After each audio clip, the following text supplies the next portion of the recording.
Iran ने पहले भी दिखाया था दम और एक बार फिर है ईरान तैयार। जी हां, ईरान दम दिखाने को तैयार है। ईरान किसी दबाव के आगे नहीं झुकेगा। ईरान ने इस्राइल को नानी याद दिला दी थी और ईरान एक बार फिर यह कह रहा है कि वो आलमी पाबंदियों के दबाव के आगे नहीं झुकेगा। ईरान का कहना है कि वो हर तरह की पाबंदी को झेल सकता है, उसे बर्दाश्त कर सकता है, लेकिन अपने अज़ाइम से पीछे कदम नहीं हटाएगा। अब यहीं से यह सवाल पैदा होता है कि क्या वाकई ईरान ने इतनी तैयारी कर ली है कि वो अब न्यूक्लियर पावर कहला सके? क्योंकि एक बड़ी खबर आपको देने जा रहे हैं और सबसे बड़ी खबर यह भी है कि ईरान किसी भी तरह के दबाव से झुकने के लिए वो तैयार नहीं है। किसी का भी दबाव हो, चाहे वो सुपर पावर हो, चाहे मगरबी ममालिक हो, यह साफ तौर से ईरान के वजीर कह चुके हैं। मैं आपको पूरी तफसील बताने जा रहा हूं।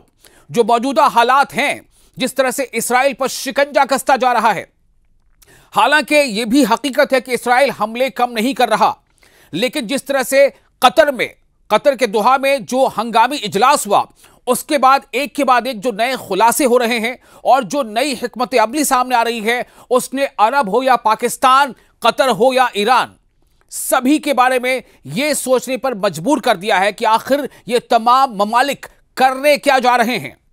यहां तक कि खुद इस्राइल तो छोड़िए, अमेरिका भी परेशान है। आपको यह बता दें कि 71 ईरानी अरकान पार्लियामेंट, यानी ईरानी जो पार्लियामेंट है, वहां के जो मेंबर्स हैं, जैसे हम यहां एमपीज कहते हैं, तो 71 ईरानी अरकान पार्लियामेंट का न्यूक्लियर बम तैयार करने और दिफाई नजरियों को तब्दील करने का मुतालबा भी है। क्योंकि आपको पता होगा कि खामनेई जो ईरान के रूहानी रहनुमा हैं, उनका यह कहना था कि दरअसल बहुत पहले उन्होंने अपनी एक बात रखी थी, जिसे आमतौर से एक फतवा कहा जाता है, कि चूंकि न्यूक्लियर बम जो है वो बड़े पैमाने पर हलाकत का सबब बनता है। इसमें कई बार ऐसा होता है कि हम जिससे बदला लेना चाहते हैं, उससे ज्यादा कई और बेगुनाहों का कत्ल हो जाता है। कई तरह की हयातियात और नबातियात, उनका भी नुकसान होता है, यानी एनवायरमेंट का ही नुकसान होता है। इसलिए इसका इस्तेमाल करना शायद सही नहीं है। इसको ईरान के लोगों ने माना भी था, लेकिन जो इस्राइल के साथ हालिया जो जंग हुई 12-13 दिनों की, और उसमें जिस तरह से ईरान ने अपना दम दिखाया, उसके बाद ईरानी अरकान पार्लियामेंट में यह जज्बा बहुत जोर शोर से घर कर गया है कि अब मौका आ गया है, अब कदम पीछे नहीं हटाना है। इस्राइल ने जो किया, अब वो पड़ रहा है उसी के गले। बढ़ती जा रही है फलस्तीन के हिमायती मुल्कों की तादाद, यानी ऐसी हिकमत अमली। इस्राइल ने जो ईरान पर जंग की थी, उसके बाद से जो हालात बदल रहे हैं, जाहिर तौर पर दिख कुछ और रहा है, लेकिन अंदर ही अंदर बहुत कुछ ऐसी चीजें हो रही हैं जिसने इस्राइल को परेशान कर रखा है। ऐसा लगता है कि इस्राइल हताश है, बेचैन है, और उसी हताशा में और बेचैनी में उसने अंधाधुंध वहां पर हमले शुरू किए। लेकिन देखिए उसका नतीजा क्या हुआ। ऐसे तमाम देश, ऐसे तमाम मुल्क जो इस्राइल की तरफदारी करते नजर आते थे, UNGA, United Nations general assembly में ऐसे तमाम मुल्कों ने, जिन्होंने बरसों फिलिस्तीन की हिमायत नहीं की थी, इस्राइल के साथ खड़े थे, लेकिन उन मुल्कों ने फिलिस्तीन एक अलग रियासत, एक अलग मुल्क हो, फिलिस्तीन की जो लोग हैं फिलिस्तीन को, उनको अपने एक वतन होने का हक मिले, इसको यूएनजीए में मंजूर किया है, तस्लीम किया है, रिकॉग्नाइज किया है। और किन किन मुल्कों ने? फ्रांस ने रिकॉग्नाइज किया, यूके यानी ब्रिटेन ने रिकॉग्नाइज किया, कनाडा ने रिकॉग्नाइज किया, ऑस्ट्रेलिया ने रिकॉग्नाइज किया, ब्राजील ने रिकॉग्नाइज किया, माल्टा ने रिकॉग्नाइज किया, बहुत सारे ममालिक हैं, फ्रांस ने रिकॉग्नाइज कर लिया।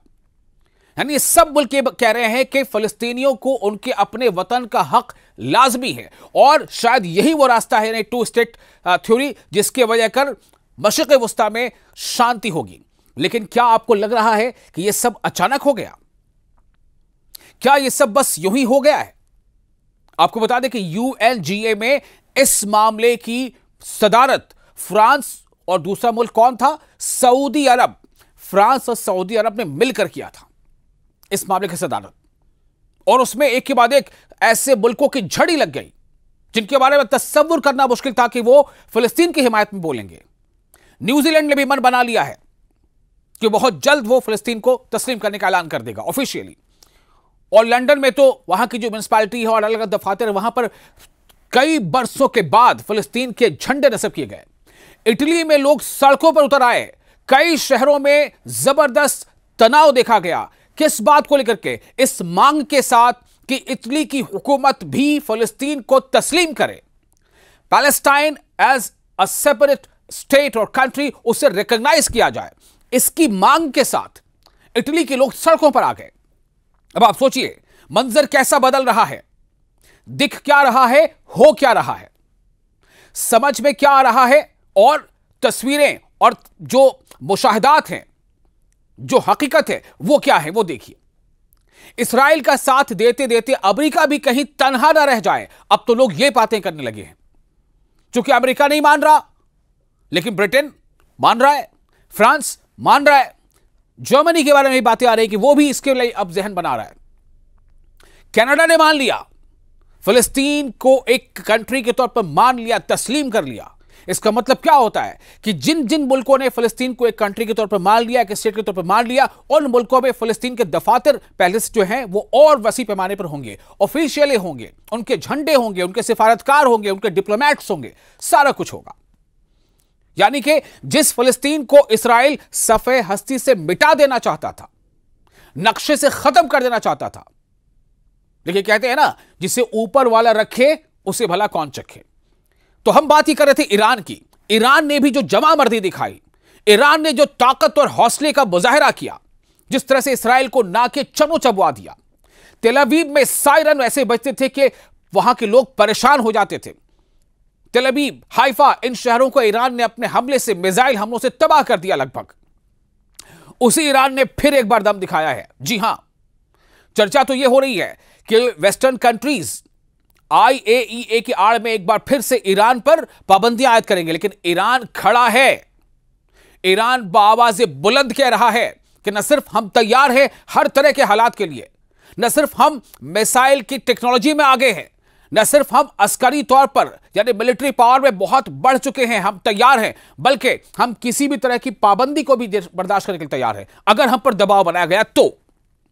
खुद अमेरिका के अंदर से बुलंद हो रही है अब ऐसी भी आवाजें। इन सब बदले हुए हालात के बीच अमेरिका के सेनेटर्स भी अब यह आवाज उठा रहे हैं कि फिलिस्तीन को एक सेपरेट कंट्री, एक स्टेट के तौर पर तस्लीम कर लिया जाए। अमेरिका के अंदर भी आवाज उठ रही है। तो चाहे ईरान से इस्राएल, इस्राएल से कतर, कतर से अमेरिका, अमेरिका से सऊदी, सऊदी से पाकिस्तान, उधर तुर्की का इस्राएल के साथ तमाम ताल्लुकात खत्म कर लेना, ये तमाम चीजें एक दूसरे से जुड़ी हुई हैं, ये इंटरलिंक्ड हैं। और आपको तो यह खबर पता ही होगी कि जिस तरह से अमेरिका ने इस ख्वाहिश का इजहार किया कि अफगानिस्तान जो बगराम हवाई बेस है, बगराम एयर बेस है, बहुत बड़ा एयर बेस हुआ करता था बगराम अफगानिस्तान में, अमेरिका का बहुत बड़ा फौजी अड्डा हुआ करता था, लेकिन अमेरिका को छोड़कर भागना पड़ा था बगराम हवाई अड्डे को और हवाई बेस को। अमेरिका ने अब कहीं ना कहीं ख्वाहिश का जाहिर की थी कि अफगानिस्तान फिर से उस बगराम एयरबेस को अमेरिका के हवाले कर दे, लेकिन अफगानिस्तान ने दो टूक जवाब दे दिया कि हम 1 मीटर जमीन भी अपनी नहीं देने वाले और हम 20 सालों तक जंग लड़ने को तैयार हैं। यह जवाब दिया है अफगानिस्तान ने। यह आखिर बदले बदले सुर क्या बता रहे हैं? सऊदी अरब ने पाकिस्तान के साथ जो मिलिट्री मुआहिदा किया है वो क्या बता रहा है? आप यकीन मानिए पूरे खित्ते की जो सियासत है और ये जो स्ट्रैटेजिक जो पॉलिटिक्स है वो बहुत बदल चुकी है। अमेरिका भी परेशान है। अरब मुल्कों की हिकमत अमली पर दुनिया हैरान हो रही है। एक तरफ इस्राएल के साथ बढ़ती हुई फौजी कशीदगी और बैनुल अक़वामी एटमी तवानाई एजेंसी यानी IAEA, international atomic energy agency के साथ भी तनाव के दरमियान दर्जनों ईरानी कानून साजों ने, यानी जो मेंबर वहां के मेंबर पार्लियामेंट है, उन्होंने एटमी बम तैयार करने का मुतालबा कर दिया है। यानी कि क्या मतलब इससे समझा जाए? ईरानी मीडिया ने रिपोर्ट पे किया है दावा कि सुप्रीम नेशनल सिक्योरिटी काउंसिल और रियासती हुकाम को लिखे गए खत में पार्लियामान के 290 अरकान में से 71 ने इलाकाई सलामती में तब्दीलियों का हवाला देते हुए मुल्क के दिफाई नजरिए का अज सरेनो जायजा लेने का मुतालबा कर दिया है। यानी ईरान यह कहता रहा है कि हमारे पास तमाम तैयारियां हैं, हम न्यूक्लियर आज़ूदगी कर रहे हैं बेशक, लेकिन ईरान का मौकफ यह था कि हम बम नहीं बनाएंगे, हम उसका इस्तेमाल किसी दूसरी तरक्याती कामों के लिए करेंगे, पब्लिक वेलफेयर के लिए करेंगे, एनर्जी के लिए करेंगे। लेकिन यह साफ जाहिर है कि जिस दिन ठान ले ईरान, उस दिन वो कर सकता है। उसकी पूरी तैयारी है, पूरी तैयारी है। सिर्फ मामला एक फतवे पर अटका हुआ था। एक तरफ इस्राइल के साथ बढ़ती हुई फौजी कशीदगी और इंटरनेशनल एटॉमिक एनर्जी के साथ जो तनाव है, उसके दरमियान भी अब यह तूल पकड़ रहा है मामला। आपको ये भी बता दें कि रियासती हुकाम को लिखे गए खत में पार्लियामान के 290 में से 71 अरकान ने इलाकाई सलामती में तब्दीलियों का हवाला देते हुए मुल्क के दिफाई नजरिए का अज़-सर-ए-नौ जायजा लेने का मुतालबा कर दिया। और इसी के साथ ऐसी बातें होने लगी हैं कि क्या इसराइल पर फिर से पश्चिमी देश यानी मगरबी ममालिक पाबंदियां लगाएंगे। हालांकि ईरान अभी जंग के दौर से गुजरा है, हो सकता है कि कुछ उसकी माशी हालत बेहतर ना हो, लेकिन जो हालात बदले हैं ना, और जिस तरह से ईरान, रशिया, चाइना, सऊदी अरब, पाकिस्तान, कतर, तुर्की, मतलब तमाम ऐसी चीजें हैं, कई दौर, कई मीटिंगें, अलग अलग प्लेटफॉर्म के तहत मुलाकातें, इसमें काफी कुछ बदला है। इस्राएली पागलपन कानून साजों ने अपने खत में इस बात पर भी जोर दिया है कि इस्राएल पागलपन दिखा रहा है, इसलिए उसको एहसास दिलाना जरूरी है, उसे मजा चखाना जरूरी है। इस्राएल पागलपन के दहाने पर है और जो इंटरनेशनल एक रिस्पॉन्सिबिलिटीज होती हैं उसकी परवाह किए बगैर हमले करता चला जा रहा है। आपको बता दें कि फिलिस्तीन में जो जोर इस्राएल ने लगाया, उसने सोचा कि इससे पहले कि यूएनजीए में तमाम ममालिक फिलिस्तीन के नाम का झंडा बुलंद करें, फिलिस्तीन को सफहस्ती से मिटा दो। लेकिन क्या ऐसा हुआ? बेशक फिलिस्तीन के लोगों ने कुर्बानियां दी, शहादतें कबूल की, लेकिन वो दिन भी आया जब फिलिस्तीनियों के चेहरे पर खुशी भी आई है।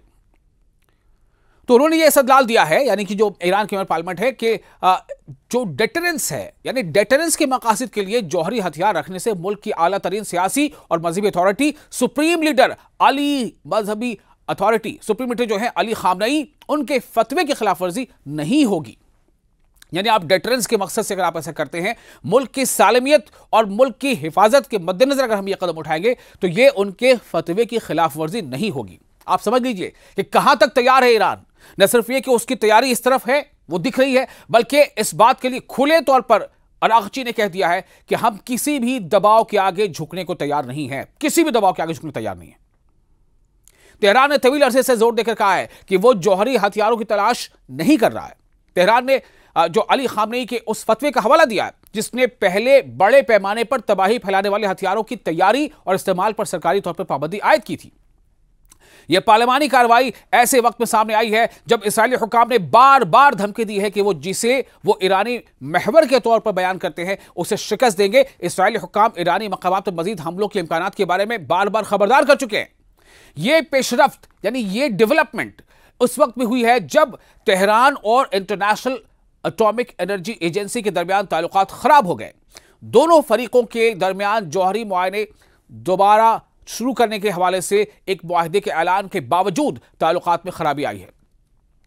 अब आप सोचिए कि क्या हालात बन रहे हैं, और इन सब हालात के बीच जो तेजी से ये चीजें जो बदल रही है ना, ये बहुत कुछ बयां कर रही हैं। अभी बहुत सारी बातें हम इशारों में कह रहे हैं, लेकिन आपको कहने का मतलब क्या होता है कि कहते हैं ना कि इशारे समझदारों के लिए काफी होते हैं। बहुत सारी ऐसी बातें हैं जिनको खुलकर कहा नहीं जा सकता। आप अपने तासुरात, अपने रिव्यूज, अपने जो व्यू हैं वो हमें कमेंट बॉक्स में शेयर कर सकते हैं। आपको बता दें कि IAEA ने पहले अपनी रिपोर्ट पे इस बात की तस्दीक की है कि ईरानी हुकाम जौहरी बम के करीब पहुंच रहे हैं। ये पहले की रिपोर्ट है उनकी यूरेनियम की अफजूदगी की सतह 60% तक पहुंच गई है, 60% तक, 60% तक। ये शरह जौहरी हथियार हासिल करने के लिए बहुत करीब है। ये IAEA के पहले की रिपोर्ट है। आप अंदाजा कर पा रहे हैं क्या बात सामने आ रही है? ईरानी वजीर खारजा अब्बास अरागची ने कहा है कि हमारा मुल्क सिफारतकारी पर यकीन रखता है, यानी डिप्लोमेसी पर, और सिफारतकारी के जरिए दहाइयों से मौजूद तनाज़ात को, जो विवाद हैं, जो तनाज़ात हैं, जो कंट्रोवर्सी, उसको तय करने के लिए हम तैयार हैं। मगर दबाव के लहजे में ज़बान को कबूल न तो किया जा सकता है, न उन पर कोई मुस्बत रद्द-ए-अमल दिया जा सकता है। कोई कमेंट भी नहीं करेंगे पॉजिटिव, ये कहना है उनका। उन्होंने इन ख्यालात का इजहार ईरान के रियासती टीवी के साथ किया। अब्बास अरागची ने कहा है कि यह मगरिब के लिए वक्त है, यानी मगरिब मतलब वेस्टर्न कंट्रीज के लिए, पश्चिमी देशों के लिए यह वक्त है कि वो फैसला करे कि उसने ताउन का रास्ता मुंतखब करना है, यानी वो कोऑर्डिनेशन का रास्ता चुनना चाहते हैं, या फिर तसादुम का यानी टकराव का। तो कोऑर्डिनेशन या टकराव, हम तैयार हैं, यह ईरान का कहना है। याद रहे कि बर्तानिया, फ्रांस और जर्मनी ने ईरान पर स्नैपबैक पाबंदियां आयद करने के लिए 28 अगस्त से प्रोसेस शुरू कर दिया है। 28 अगस्त से ही उन मुल्कों का ईरान पर इल्जाम है कि तेहरान 2015 में होने वाले जौहरी मुआहदे पर अमल दरामद में नाकाम हो चुका है, जो उसे जौहरी हथियार बनाने से रोकने के लिए आलमी ताकतों ने इसके साथ 2015 में किया था। ईरानी वज़ीर खारजा के हवाले से मालूम हुआ है कि वो बैन अल-अक़वामी यानी इंटरनेशनल जौहरी वॉच डॉग यानी IAEA के सरबराह राफेल ग्रोसी से न्यूयॉर्क में मुलाकात से पहले यूरोपीय यूनियन के वज़ीर खारजा से मुलाकात करेंगे। यूरोपीय यूनियन के वज़ीर खारजा यानी एक्सटर्नल अफेयर मिनिस्टर्स, विदेश मंत्रियों से ये मुलाकातें अक़वाम मुत्तहिदा की यानी UN जनरल असेंबली की साइडलाइंस में मुतवक्के हैं, लेकिन साफ तौर से कह दिया है कि हम किसी दबाव में नहीं आने वाले।